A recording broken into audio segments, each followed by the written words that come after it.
Hi, it's Nancy with Healthier Bytes, day 75 of 100 days, 100 tips on how to kickstart your metabolism. We have 25 days left, and then I'm going to accumulate all of them for you at the end of this 100 days. So I think it'll be August 16th. Anyway, there's 5 things that can supercharge your metabolism. I'm going to add that to my YouTube channel, but I'm going to give you one of them today, one of the 5, and that is do a meal replacement. You can use Atkins shake or any really good protein to add into a shake. And you want to do a meal replacement. I don't think the bars are as good as a shake. Number one, it fills you up, you're not as hungry, and then you can eat less calories, therefore you are losing the weight because you're reducing your calorie intake, plus it will help boost your metabolism.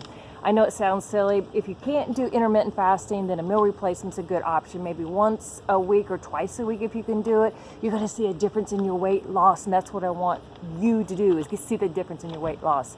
Have a super day. I will add this stuff into my YouTube channel. I look forward to talking to you tomorrow, and happy Sunday. Fun day Sunday.